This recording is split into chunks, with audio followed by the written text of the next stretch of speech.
Saya punya guru bapak-bapak Kiai Suki dari Jawa Tengah.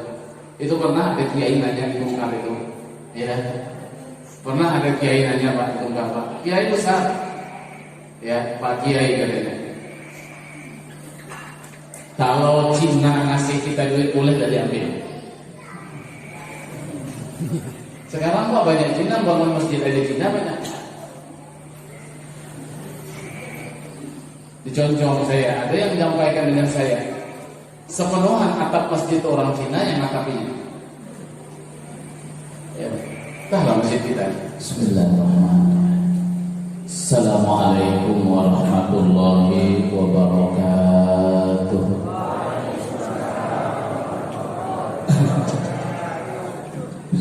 Bismillahirrahmanirrahim. Alhamdulillahirabbil alamin. Wa bihi nasta'inu ala umurid dunya waddin. Wassalatu wassalamu ala sayyidina wa maulana Muhammadin wa ala alihi wa ashabihi ajma'in, amma ba'du.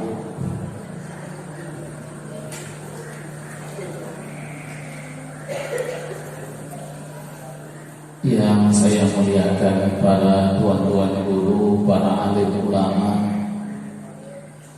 para tokoh agama, bapak-bapak, para imam, para khatib, bilal, pengurus masjid, surau, wabil khusus bapak-bapak pengurus masjid Al-Akbar. Yang saya hormati Bapak Kepala Desa atau yang mewakili, yang saya hormati Bapak Babin Kamtibmas Desa Pungkar, yang saya hormati Bapak-bapak Ketua RT, Ketua RW, hadirin dan hadirat, bapak-bapak, ibu-ibu, para jamaah yang hadir pada malam yang mulia ini, semuanya yang saya muliakan, dan mudah-mudahan kita semuanya dimuliakan Allah Ta'ala. Pertama-tama saya mengucapkan terima kasih khususnya kepada bapak-bapak panitia dan kepada seluruh masyarakat Pasar Pungkar yang mengundang saya untuk hadir pada malam hari ini di masjid kita yang sangat megah ini, dalam rangka kita memperingati peringatan Nuzulul Quran, sekaligus memberikan kepercayaan, memberikan waktu dan kesempatan kepada saya untuk menyampaikan tausiah agama pada malam hari ini.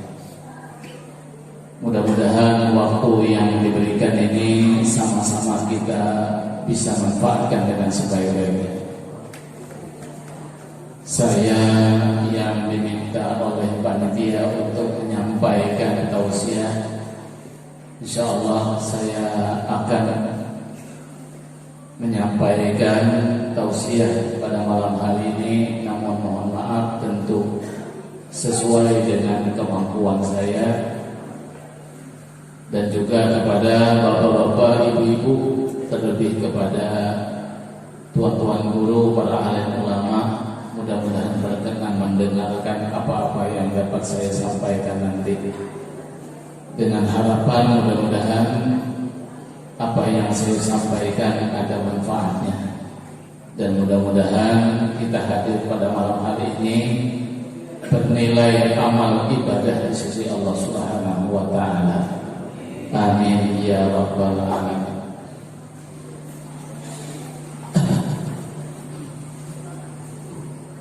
Mengawali ceramah saya pada malam hari ini, saya ingin mengajak kepada kita semua supaya syiar agama di tempat kita selalu kelihatan, selalu hidup. Ya. Mohon maaf, mungkin kita di pasar tempat ini mayoritas kita beragama Islam. Ya. Islam yang kita anut ini sudah kita yakini dengan seyakin-yakinnya adalah agama yang mulia. Ya. Dalilnya setiap kita sholat maghrib, setiap selesai sholat isya, selesai sholat subuh kita baca ayatnya inna dina indallahil Islam. Agama Islam ini agama yang diridhai Allah Ta'ala. Al-Islam ya'lu wa la yu'la alaih. Kata Nabi, Islam ini tinggi dan tidak ada lebih tinggi daripada Islam. Kita orang Islam ini bapak-bapak yang mengerjakan dosa saja masih disayangi Tuhan, masih dicintai Tuhan. Tapi dengan syarat yang berdosa mau bertaubat. Ya. Kita sering mungkin mendengar bunyi ayat atau perkataan ulama atau mungkin hadis Nabi, ya, seperti innallaha yuhibbut tawwabin. Allah Ta'ala itu cinta dengan orang-orang yang taubat. Kalau orang sudah dicintai Tuhan, itu orang pilihan, Pak. Ya, dan orang taubat itu orang yang berdosa. Jadi inilah agama kita Islam yang mulia ini, ya.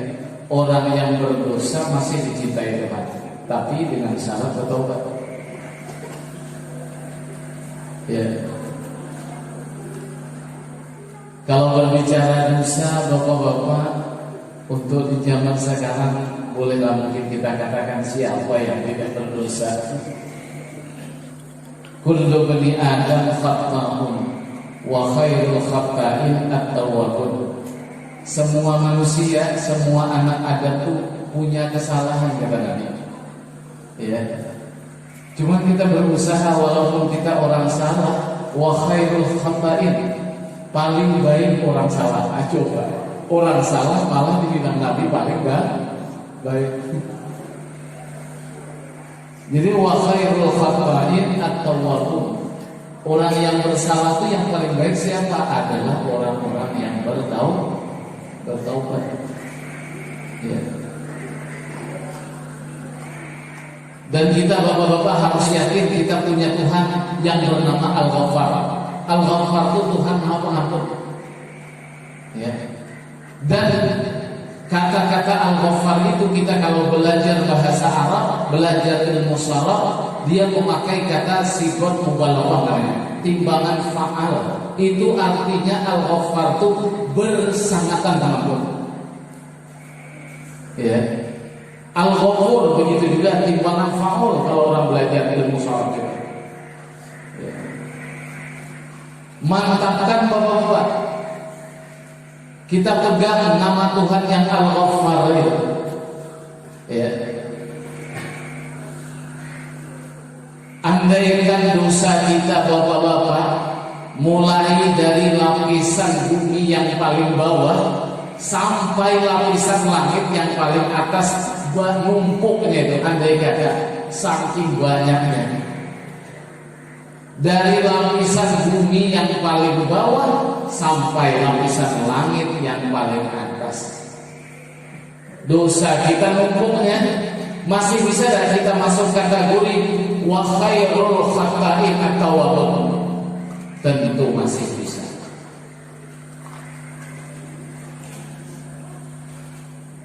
Tetap Allah Ta'ala ampuni bila mana kita mau minta ampun.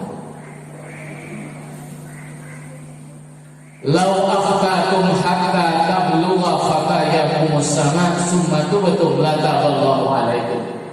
andai kata kamu melakukan kesalahan, kata Nabi, begitu banyak kesalahan yang kamu lakukan sehingga menjulang sampai ke atas langit sana, tumpukannya dosa. Kemudian daripada itu kamu bertaubat kepada Allah Ta'ala, la taqallahu alaikum, pasti Tuhan menerima taubat.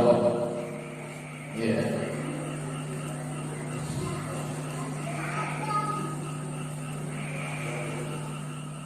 Maka ada seorang ulama bernama Al-Imam Sufyan Tsauri, seorang ulama besar, wali besar, Imam Sufyan Ats-Tsauri, bapak-bapak.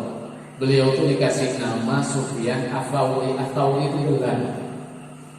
Ats-Tsauri itu maknanya bapak-bapak sapi namanya. Ada tarabut daripada lapan bakal Sauri. Kenapa beliau maka digelar Ats-Tsauri sapi? Karena beliau sering bilang sapi. Beliau kalau melihat orang melangkah, bapak-bapak, kaki yang dua ini melangkah tidak beraturan.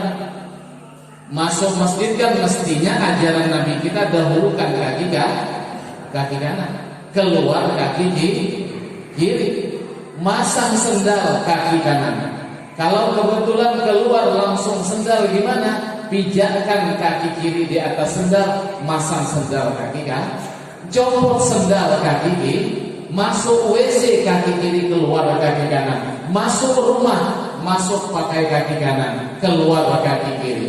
Ada orang yang melangkah tidak punya aturan, kata Imam Sufyan Tsauri, yang tidak punya aturan itu sapi. Makanya karena sering beliau bilang sapi-sapi, akhirnya dapat gelar Sufyan Ats-Tsauri. Mudah-mudahan kita juga kayak sapi ya. Ayo Pak. Langkahkan kaki masuk ke masjid Pak. Ya. Allahumma ighfir li dzunubi waftah li abwaaba rahmah. Nanti keluar Allahumma inna nas'aluka min fadlikal azim. Masuk WC. Allahumma inni a'udzubika minal khubuthi wal khaba'ith. Ya. Sufyan Tsauri. Di dalam kitab Minhajul Abidin yang dikarang oleh Imam Ghazali, di situ ada cerita beliau, Imam Sufyan Tsauri. Jadi ada cerita ditulis oleh Imam Ghazali, cerita Al-Imam Sufyan Tsauri. Pada satu malam beliau ini semalaman suntuk menangis. Semalam suntuk, bapak-bapak, nangis Pak. Lalu murid beliau bernama Imam Muhammad bin Yusuf dekati beliau. Pelan-pelan dekati beliau, nanya dengan guru ini. Kata Muhammad bin Yusuf, ya Ustadi, abuka hada ala zambi. Kalau bahasa kita, guru nangis, mantap betul nangis, serius betul nangisnya. Guru teringat dosa dah. Kata muridnya. Orang dulu tuh Pak pokal juga ya. Kalau sekarang rasanya udah sanggup nanya Ustaz gitu. Ustaz nangis, Ustaz teringat dosa, kau Ustaz. Ya. Tapi dah bapak asal benar dan masalah. Orang-orang hebat dulu karena banyak yang pokal, kayak Sayyidina Umar. Sayyidina Umar itu duduk-duduk bukan tanggung-tanggung di sampingnya Rasulullah. Sayyidina Umar nengok ke bagian atas kepala Rasul, dilihat kepala Nabi beruban. Nanya Sayyidina Umar, ya Rasulullah, ngapa kepala engkau beruban? Kalau saya sanggup nanya guru ya, tapi betul boleh lah, mudah-mudahan boleh ya. Saya batni hudun wa akhawatuha. Kata Nabi, yang membuat saya beruban ini adalah karena surah Hud yang turun. Beruban kepala saya, kata Nabi, karena surah Hud itu. Apa dia surah Hud? Fastaqim kama umirta. Nabi disuruh istiqomah, bapak-bapak.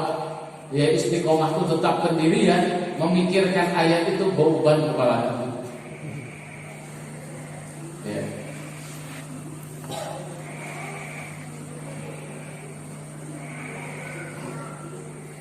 Jadi Imam Muhammad bin Yusuf nanya kepada gurunya Al-Imam Sufyan Ats-Tsauri, "Wahai guruku, guru nangis teringat dosa kan?" Lalu Imam Sufyan Ats-Tsauri fahamala ibnatan wa qala azzabu 'ala Allah ahwan min hada. Tatkala ditanya oleh muridnya Muhammad bin Yusuf, guru nangis teringat dosa, beliau mengambil tangkai padi yang kering. Berat apa ringan? Tangkai padi yang kering berat apa ringan? Yang basah aja ringan, apalagi yang kering. Beliau ambil ibnah tangkai padi seumpama tangkai padi itu aja bentuknya. Lalu beliau berkata, kata beliau, azzamu 'ala Allah ahwan min hada. Kalau dosa itu kepada Allah, Allah lebih ringan mengampuni dosa hamba itu, lebih ringan daripada tangkai padi.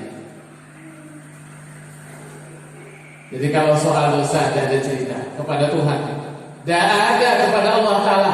Macam mana besar dan banyaknya pun tetap Tuhan kuasa mengampuni. Jangankan orang yang berlumuran dosa, orang yang berbuat maksiat hari-hari, orang yang kafir sepanjang umurnya, Tuhan kuasa mengislamkan dia tatkala akhir-akhir hayat dia. Seperti siapa? Saharatu Fir'aun. Saharatu Fir'aun, tukang sihir Fir'aun, sepanjang umurnya di dalam kemusyrikan, di dalam kekafiran. Tapi Tuhan mau, wallahu qadirun ala kulli syai'. Tuhan kuasa melihat mukjizat Nabi Musa, langsung beriman dan langsung marifah kepada Allah. Marifah kepada Allah dibuktikan, mau dipancung tidak apa-apa lagi. Itu berarti marifah, tidak pernah takut lagi dia. Kafir Pak orangnya. Maka itu dalam kajian ilmu tasawuf kita ini tidak boleh merasa baik daripada orang hingga orang kafir sekalipun. Gimana cerita Pak? Andai kata orang kafir itu masuk Islam, meninggal masuk surga menantikan gitu ya. Kita ini minimal sama-sama orang Islam, jadilah jangan bebantai-bantaian terus Pak. Kita ini dengan orang kafir saja tidak boleh merasa baik, apalagi sama orang Islam. Hari Jumat khatib kalau tidak mendoakan orang Islam tidak sahur banyak. Betul tak? Betul ya. Jangan coba-coba doa Allahumma ighfir lil muslimina wal muslimat wal mu'minina wal mu'minat ditinggalkan. Ini merupakan bagian persyaratan sahnya untuk dilaksanakan sholat Jumat atau disebut dengan rukun khutbah. Ya.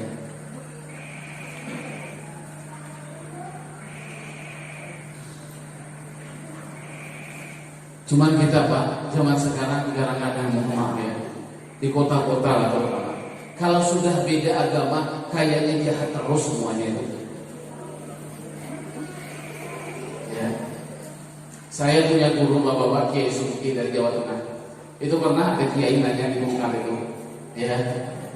Pernah ada kiai nanya Pak di Bapak, kiai besar, ya Pak Kiai katanya. Kalau Cina ngasih kita duit boleh dari ambil. Sekarang kok banyak Cina bangun masjid aja Cina banyak. Diconjong saya, ada yang menyampaikan dengan saya, sepenuhan atap masjid orang Cina yang ngatapinya. Ya, entahlah masjid kita.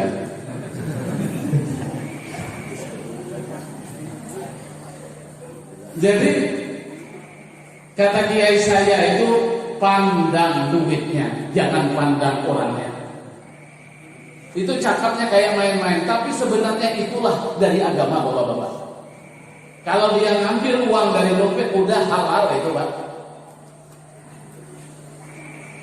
Kadang-kadang kita ini Pak, gara-gara agamanya bukan Islam ya, lalu semuanya tidak boleh. Ya. Maka oleh karena itu permasalahan agama ini jangan kita paham-paham sendiri. Nih peninggalan Rasulullah SAW, Al-Quran, hadis, kalau kita berpegang kita selamat. Tapi siapa yang paham Pak Al-Quran dan hadis itu siapa? Sekarang Al-Quran bapak-bapak semau-mau sendiri orang memahami, menafsirkan Quran menurut kehendaknya sendiri. Ya kata Rasul, man fassara Al-Quran bi ra'yihi falyatabawwa maq'adahu minan nar. Siapa yang mentafsirkan Quran menurut pendapatnya sendiri, kata Rasul, maka dia sudah mempersiapkan tempat duduknya dalam neraka.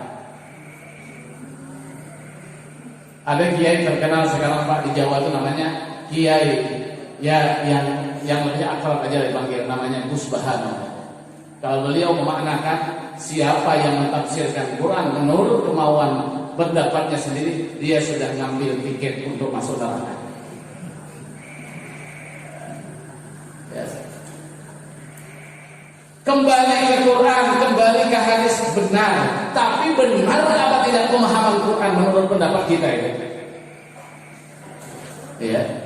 Maka itu bapak-bapak, Al-Quran kalau berbicara masalah ibadah, buka kitabnya, kitab fikih bukanya. Jangan ibadah langsung buka Quran. Mana rukun sembahyang yang namanya tidak ketemu di Quran. Ya. Soal ibadah, soal muamalah, gimana tata cara jual beli yang benar? Ya, gimana caranya hutang piutang yang benar menurut agama? Bagaimana sandar menyandar, gadai menggadai, wakil mewakil, upah mengupah, bapak-bapak? Ada aturan dari agama. Cuma kadang-kadang bapak-bapak buru-buru langsung buka ke Quran, dia tidak ketemu. Bukan tidak ada, kita yang tidak tembus pahamnya. Ya.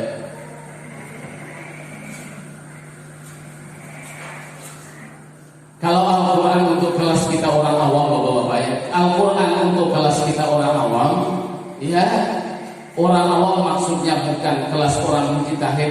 Untuk kebaikan kita ambil daripada Quran, tidak lebih daripada Al-Quran kita baca. Kalau untuk kembali kepada agama, kalau urusan ibadah, buka kitab fikih. Urusan muamalah fikih, urusan munakahat berbana urusan pernikahan fikih. Kalau urusan masalah akidah, belajar sifat 20. Urusan masalah hati, buka kitab tasawuf. Ada standar masing-masing bapak-bapak. Ya. Untuk kelas kita yang awam bukan mujtahid, untuk mengambil kebaikan Quran tidak lebih daripada Al-Quran itu cukup kita jadikan amaliyah, kita baca. Yang penting bacanya benar menurut ilmu tajwid. Walaupun tidak paham dengan maknanya Al-Quran, tidak paham, tidak bisa kita tadabbur dengan Al-Quran, Quran itu dibaca sudah menjadi amal ibadah dan termasuk ibadah yang sangat dicintai oleh Allah Subhanahu wa taala. Wa afdalu ibadati ummati qiraatul Quran, kata Nabi. Paling utama ibadah umatku adalah membaca Al-Quran. Mohon maaf saya ya, yang saya alhamdulillah diberikan amanah bapak-bapak hari-hari di pesantren ya, hari-hari di pesantren. Saya tidak akan sanggup kalau ditanya orang langsung Pak jawabannya Al-Quran sudah sanggup Pak. Lagi pula memang tidak boleh.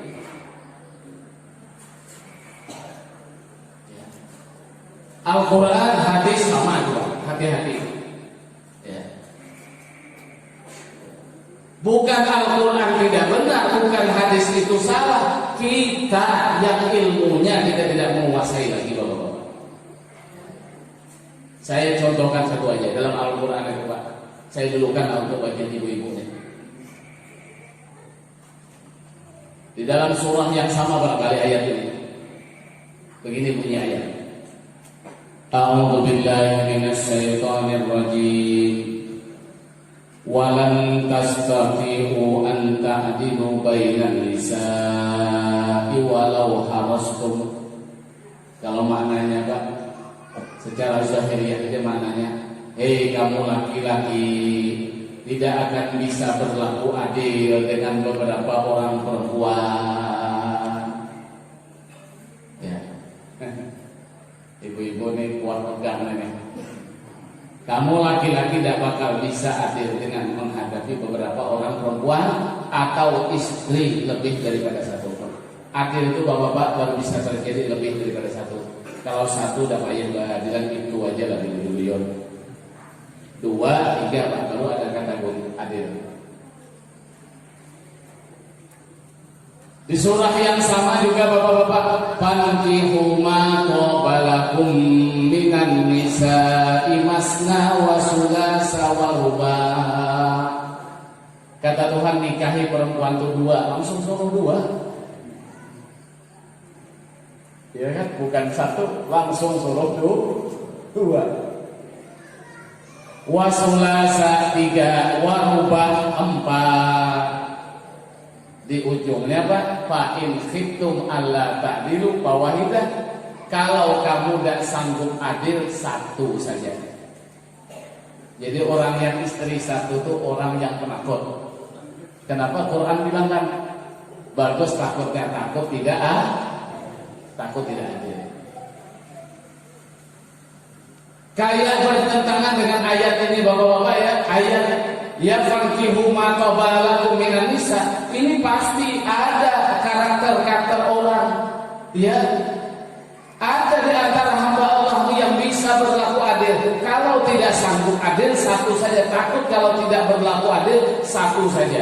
Di ayat yang lain, kamu tidak bakal bisa. Lan itu, fungsi lan itu di dalam ilmu nahwu bapak-bapak, litakbit selama-lamanya tidak bakal bisa adil kamu dengan beberapa orang perempuan. Kalau adil di sini bapak-bapak tidak bisa adil, itu adalah bil mahabbah, dalam urusan kasih sayang. Tidak apa-apa bapak-bapak kalau ada istri 2, 3 lebih sayang dengan yang 1. Cuman itu simpan aja dalam hati. Jangan gara-gara sayang dengan lalu curang dengan memberikan nafkah. Itu yang dilarang. Kalau sayang dengan cara salah satu, itu dimaafkan dalam agama kita bapak-bapak. Nah, kalau ayat yang tadi takut kalau tidak adil, itu soal nafkah, soal giliran. Kalau takut tidak adil, 1 saja. Tidak bertentangan ayat itu bapak-bapak. Innamal musyrikuna najisun, orang musyrik itu najis. Tetapi di ayat yang lain, walaqad karramna bani Adam, manusia itu kami muliakan kata Allah, bangkainya suci semuanya walaupun orang kafir. Kayak berlawanan ayat itu, tidak berlawanan bapak-bapak. Tapi kalau kita memaham satu ayat bapak-bapak, innamal musyrikuna najisun, orang musyrik itu najis, inilah yang bilangkan basuh tangan kalau bersalaman dengan orang Cina. Itu najisnya, itu etikatnya yang najis, bukan orangnya najis. Kalau orangnya suci tetap bapak-bapak, jangan dia hidup mati pun suci nanti. Ini aneh. Bersalaman dengan perempuan suka, tidak apa-apa katanya. Karena sama orang Islam, padahal itu yang haram. Orang bersalaman, Ustaz kebetulan salaman sama orang Cina, bapak-bapak diprotesnya. Susah Pak, akhir zaman ini banyak yang bicara masalah agama, bukan ahli agama. Orang jahil memprotes orang alim sekarang.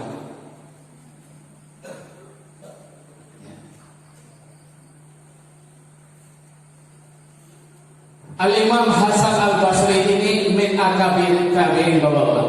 Paling alim daripada ulama tabi'in. Ulama tabi'in itu adalah ulama yang ketemu dengan para sahabat. Itu namanya tabi'in namanya. Kalau sahabat itu seorang yang ketemu dengan Rasulullah dan beriman. Kalau tabi'in itu ulama yang ketemu dengan sahabat. Salah satu siapa pembesar tabi'in? Al-Imam Hasan Al-Basri radhiyallahu anhu. Beliau tuh Pak pernah bertetangga sama orang Nasrani 25 tahun. Orang Nasrani itu tinggalnya di lantai atas. Kalau kita sekarang rumah yang ada orang lain tinggal di atas hotel, apa namanya ya? Kalau di kota-kota besar, rusun Pak ya, ya rumah rusun ya, ada apartemen yang model semacam itu. Orang Nasrani ini Pak tinggal di atas, beliau di bawah. Beliau di bawah. Beliau tetap memposisikan yang Nasrani itu adalah tetangga yang wajib dihormati dan tidak boleh disakiti. membuktikan pada waktu beliau walimah kendurian, beliau undang tetangga beliau yang beragama Nasrani itu. Beliau undang. Setelah diundang bapak-bapak makan. Biasa kalau kondangan itu ada makanan lah. Dan jangan sampai tidak ada ngasih makan orang lain kalau kita ngundang orang. Itu ngasih makan orang itu bukan sekedar adat istiadat orang-orang dulu, tidak. Memang agama memerintah itu Pak, nyuruh menjamu orang itu. Ya. Kami orang-orang dulu dah teradat sini kalau ada kenduri harus makanan, bukan sebagaimana adat, tapi memang dari agama ya. Makan bapak-bapak si Nasrani ini, selesai makan bapak-bapak mau cuci tangan. Mau cuci tangan, beliau si Nasrani ini mendatangi di pipa saluran air. Tidak seperti permanen kayak kita sekarang, lah mungkin kalau orang di kota-kota ada wastafelnya. Enggak, ini cuci tangan di saluran air, di pipa. Kata Imam Hasan Basri, Tuhan, jangan cuci tangan di situ. Memangnya kata Nasrani, ngapa wahai Imam? Itu air itu kotor. Tatkala Imam Hasan Basri mengatakan air itu kotor, berpikir si Nasrani ini, kalau air ini kotor, bukankah pipa ini dari atas rumah saya? Ini jangan-jangan air kotoran rembesan dari rumah saya. Tanya, ternyata bapak-bapak, memang air itu memang air kotoran dari rumah Nasrani itu.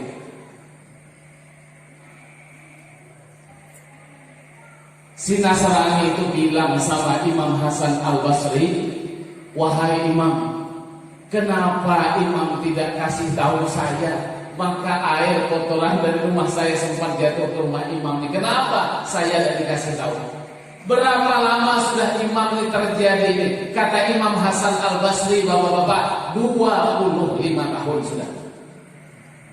Ngapa dan ngasih tahu saya? Apa jawaban sosok ulama yang betul-betul mewaris daripada Rasulullah Sallallahu Alaihi Wasallam? Tidak diragukan lagi bapak-bapak Imam Hasan Al-Basri betul-betul sosok warasatul ulama, warasatul anbiya, ulama yang benar-benar pewaris Nabi. Gimana jawabannya Pak? Ada yang tahu jawabannya? Kenapa wahai imam tidak kasih tahu saya?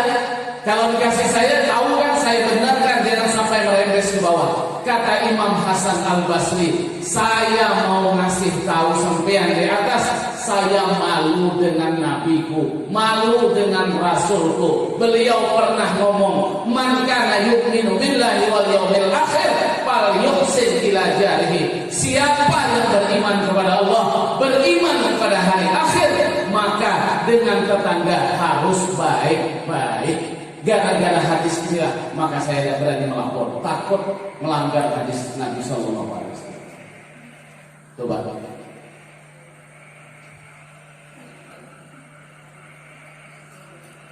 Jangan bapak-bapak asal beda agamanya lalu menganggap salah Pak. Jadi kata kiai kami tadi, lihat duitnya dari mana dia ambil.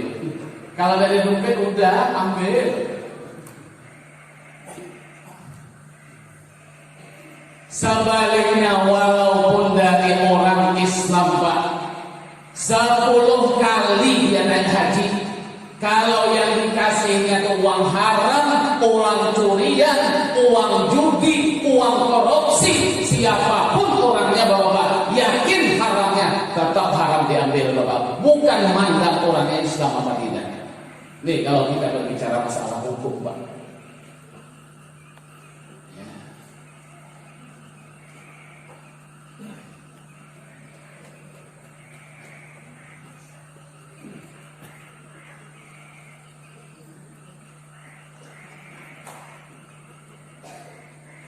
kita kalau kami ini tunggal rumah banyak versi. Kalau cari dana Pak cari dana untuk masjid ini macam versi. Cuman kadang-kadang saya menyayangkan pengurus tuh banyak tidak mau melibatkan tokoh agama. Padahal masjid itu jelas fungsinya 99% untuk ibadah Pak.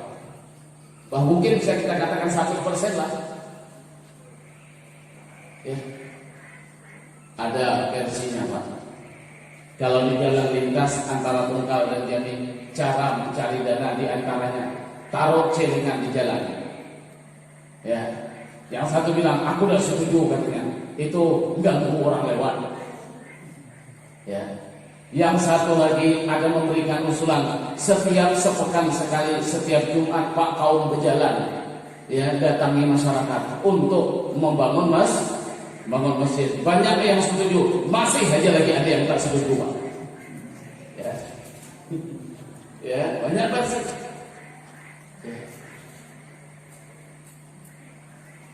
Bahkan sekarang beredar pula di Kuala Tunggal Pak, cari dana dengan cara lelang. Bapak-bapak yang tua-tua tahu nggak cerita lelang ya? Zaman dulu tuh ada lelang, entah sekarang masih ada di Tunggal orang lelang, nggak ada lagi. Nah, Tunggal Pak masih banyak orang lelang. Acara musabaqah tilawatil Quran diadakan di masjid. Nanti di antara acara musabaqah itu adalah acaranya lelang, jual kue, jual